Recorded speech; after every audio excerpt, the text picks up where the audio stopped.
il y a une majorité du peuple français qui, encore aujourd'hui, porte dans son cœur, dans son souvenir, dans son âme, les stigmates, ce que nous disait Jean-Paul Chériguès à l'instant, les stigmates de cette guerre.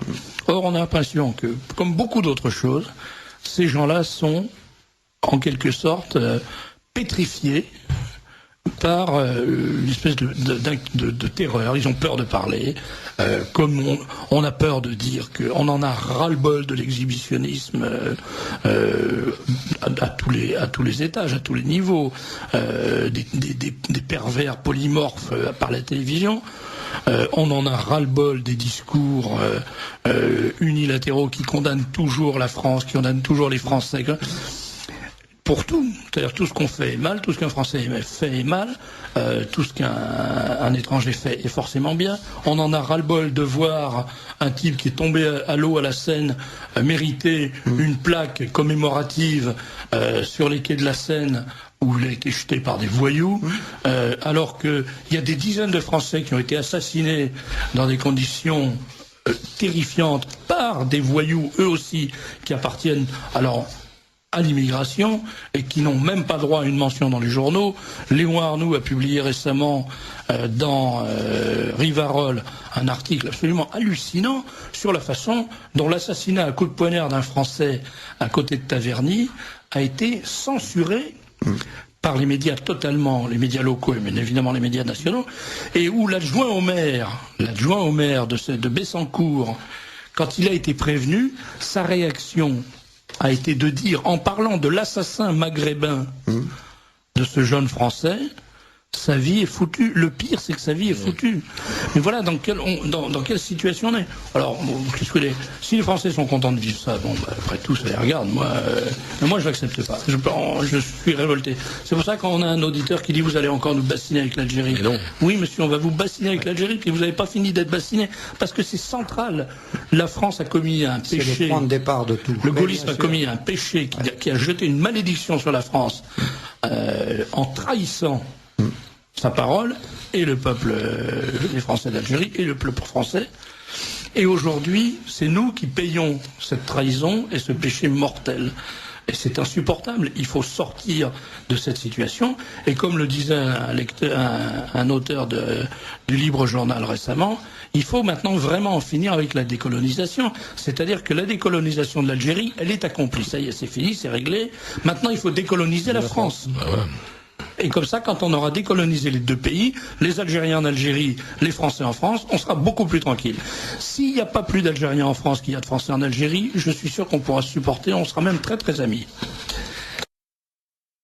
Mais il y a peut-être quelques auditeurs qui ne savent pas que vous parlez d'une église Saint-Éloi à Bordeaux qu'on laissait tomber en ruine et qu'on laissait saccager depuis des dizaines d'années, que vous avez reprise et qui est occupée maintenant chaque dimanche par plusieurs centaines de 600, catholiques, 700, 800. de catholiques traditionnalistes, alors que, disons-le charitablement, aucune église de Bordeaux n'est aussi pleine tous les dimanches. Voilà, je vous demande pardon de vous raconter votre vie. Alors parlez-moi de la DRAC. J'ai pas de nouvelles à vous donner de la DRAC. Ce que je vous dis de la DRAC, c'est que la DRAC en France a des capitaux quand même gouvernementaux votés au budget qui sont quand même considérables. Et par la lenteur administrative du système, ils ne peuvent pas, attribuer ces capitaux. Ce qui fait qu'ils accumulent un capital. Alors il est quand même extravagant que lorsqu'on leur dit vous avez là un monument classé historique en 1921, qu'on est en train de le restaurer par mission de la ville et du maire, monsieur Juppé, etc., il n'est pas d'argent. Pour ça, je pense remédier à cette situation. Mais qu'ils n'aillent pas nous dire qu'ils n'ont pas d'argent alors qu'ils roulent sur l'or. Enfin, c'est quand même honteux. Et ceci, c'est nos impôts. Et ils veulent pas les attribuer aux œuvres et aux chefs-d'œuvre en péril. Voilà. Alors, pour revenir aux questions d'argent, comme me posait la question Serge de Beketch, côté ville, par convention, je n'ai pas de subside. Côté DRAC, ils se font tirer l'oreille alors qu'ils roulent sur l'or. Côté évêché, je peux quand même pas demander à Monseigneur Ricard de me donner des subventions ou des subsides, alors que lui prétendait que l'Église était encore affectée à l'évêché, à lui, et que le préfet et la ville ont dit le contraire. Donc, on peut simplement reprocher à Monseigneur Ricard cette chose, c'est d'avoir laissé squatter pendant 10 ans l'église par des Kurdes, des Turcs, qui ont allumé les feux, brisé les statues, dormi, mangé, couché, comme disait Brigitte Bardot à l'émission de Fogiel, hein, et on les laisse chier, excusez-moi, je suis prêtre, mais on les laisse chier derrière l'autel, et l'autre de répondre, c'est tout à fait normal s'ils ont envie de etc. Bon, on n'en est pas là, mais enfin, à Bordeaux, il se passe ceci, c'est que c'est l'évêché qui a laissé faire ceci. N'est-ce pas? Et autrement dit... Donc je peux pas te demander non plus de subvention ni à la mairie, ni... Enfin, la DRAC, je vais le faire, hein, parce que je lâcherai pas, la DRAC doit payer. Nos impôts sont là. La DRAC paiera. La DRAC paiera. Mais d'autant que c'est une question culturelle. Et pas à l'évêché. C'est bel et bien une question culturelle. Alors, en attendant, j'ai 1,7 million de restauration du Grand Orgue et 2 millions pour les voûtes. Bon, alors, si les auditeurs de ça finit toujours comme ça. Ça finit souvent comme ça. Je suis désolé, mais ça envoie la chandelle. Je tiens quand même à préciser ceci. Nous avons ouvert il y a 10 jours l'église Sainte-Colombe à Saintes. 500 personnes, une église neuve, 2 ans et demi de travaux. C'est vos auditeurs qui l'ont financé en grande partie. C'est 2,5 millions de francs. C'est rutilant. C'est-à-dire vous avez une église du XVIe siècle qui est neuve de construction. Neuve.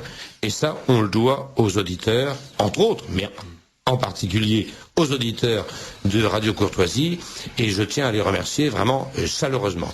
On était 500 il y a 10 jours à l'inauguration. Cette église, l'architecte de La Rochelle des monuments historiques m'a dit, en visitant l'église, les beaux-arts ne font pas du travail comme celui-là. C'est-à-dire reprendre pierre par pierre, refaire les joints, etc. Vous avez là une église du XVIe siècle qui sort des mains, j'allais dire, de ses constructeurs. Des bâtisseurs. Hein. Voilà, des bâtisseurs. Alors on a fait ça, on va recommencer à Bordeaux. Merci aux auditeurs, et ils ont été formidables pour Sainte-Colombe. On recommence à Bordeaux, s'ils marchent avec nous, ça casse. Mais attendez, pour moi, c'est pas d'abord une histoire d'argent, c'est une histoire de reconquête. En ce moment, la France est en train de donner pignon sur rue à l'islam.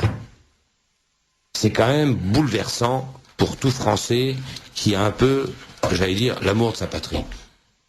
Alors, il y a deux réactions à cela. Il y a ceux qui disent, ma pauvre dame, c'est bien malheureux. Les temps sont changés, on n'y peut rien. C'est, enfin, j'allais dire le discours de concierge. Il y a des très bonnes concierges, j'en connais. Oui. Bon, notamment, j'en connais une qui fume la pipe. Je le dis parce que voilà. C'est vrai, une dame qui... Il y a de bonnes concierges. Mais cette réaction de concierge ne suffit pas. Il y a ceux qui pensent que rouvrir des églises, eh bien, c'est une manière d'empêcher la prolifération de l'islam, tous azimuts. Et moi, c'est ma technique. Je le fais parce que j'ai la foi, parce que je suis prêtre. Ça paraît évident. Mais enfin, il faut quand même s'en donner les moyens. Et c'est pourquoi je suis là ce soir avec vous. Beaucoup de plaisir. Serge de Beketch. Alors là, ça tombe bien. On a encore 3 prêtres, 3 points d'appui. L'Institut maçonnique de France fête son 275e anniversaire. Ben, ça nous en fait une belle statistique. Alors, à Paris, le lundi 23 juin, 11h30, réception des grands maîtres et délégations par Monsieur le Président de la République. 18h30, réception des grands maîtres et délégations par Monsieur le Président de l'Assemblée nationale. Mardi 24 juin, 12h, déjeuner des grands maîtres avec Monsieur le Premier ministre. 20h, dîner des grands maîtres avec le ministre de l'Intérieur. Après-midi, visite du Paris maçonnique. Ça va peut-être passer par la place France-Livre, ça va savoir. Mercredi 25 juin, dans la matinée, pose de la première pierre du musée de la franc-maçonnerie française. 12h, réception à la mairie de Paris, ils avaient failli l'oublier.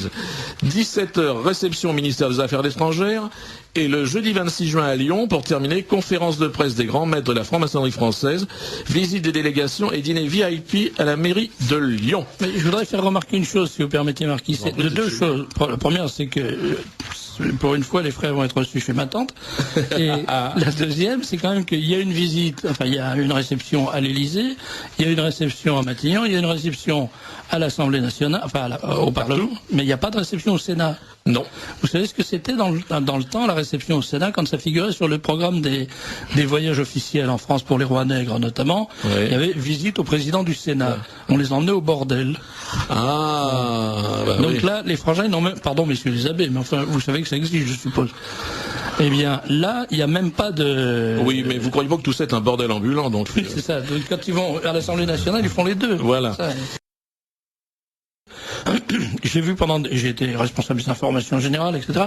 J'ai vu pendant des années s'accumuler sur mon bureau ou au téléphone des messages de gens, souvent avec des preuves, avec de la documentation, me disant tel ministre, tel homme politique, tel magistrat, tel policier, tel artiste est impliqué dans un réseau de pédophilie, dans un réseau de prostitution, etc. On a fait des enquêtes, on a sorti quelques très très très beaux dossiers. Et je peux dire, il y a eu des dizaines de personnes à des niveaux très importants. Et il y a des personnes dont je sais de façon absolument pertinente, certaines, des personnes de très haut niveau dans la société politique notamment, qu'ils sont des malades, des détraqués, qui ont fait des choses abominables. J'ai eu donc ce genre de choses pendant une trentaine d'années. Je n'ai jamais entendu dire la moindre chose de cet ordre sur Baudis. Jamais rien. Moi, ma certitude absolue, c'est que c'est une machination. C'est une machination terrifiante. Parce que l'accusation de pédomanie, c'est quelque chose dont on ne peut pas se tirer. Parce qu'il y a deux attitudes possibles. Ou on en parle, ou on s'en défend, et alors on devient suspect, ou on ne s'en défend pas, et alors on est suspect. Donc de toute façon, c'est un truc, on est absolument coincé. C'est une épouvante, cette accusation. Et j'ai beaucoup de considération pour Baudis, parce que il a pris les choses en main, mais ce que je crois, c'est que, en portant ça sur la place publique lui-même, il a obtenu les résultats que cherchaient les manipulateurs qui ont monté cette opération, que je connais, dont je donne, sinon les identités, du moins les appartenances dans le prochain numéro du Libre Journal. C'est une affaire gigantesque qui consiste à fabriquer un faux coupable pour ensuite dédouaner tous les vrais coupables qui diront quand ils seront accusés, mais parce que Baudis va être lavé bien entendu par la justice, puisqu'il n'y a absolument rien, j'en suis certain, mais les gens qui viendront derrière, qui seront accusés, diront mais vous voyez, on a tenté le coup avec Baudis, ça n'a pas marché, maintenant c'est avec moi qu'on tente le coup. Et c'est une affaire qui va permettre de mettre à l'abri des véritables maniaques et de véritables criminels sexuels. C'est une affaire gigantesque dont je ne dirais qu'une chose sur le plan financier. Les enjeux financiers sont de l'ordre du milliard d'euros dans le trafic de pornographie interdite. Je ne parle pas de la pornographie autorisée, je parle de la pornographie interdite. Notamment des choses qui sont des abominations totales qu'on appelle les snuff movies, qui sont des assassinats filmés en direct et des assassinats d'enfants. Il y a des films qui sont vendus, ça coûte très cher, et ça représente un marché formidable. Il y a des gens qui ont été arrêtés pour ça, le dossier est connu, c'est lié à l'affaire Dutroux, c'est un cercle mafieux dont Dutroux faisait partie, et dont font partie des personnages considérables, dont en France, un type qui est en prison en ce moment, et qui est associé avec un des principaux manipulateurs trotskistes de l'information dans notre pays. C'est une affaire gigantesque. Voilà, j'en dirai pas plus parce que je ne veux pas en parler à la radio, j'en parlerai dans mon journal, tout simplement parce que dans mon journal je prends mes responsabilités, alors que la radio j'engage la responsabilité de quelqu'un d'autre.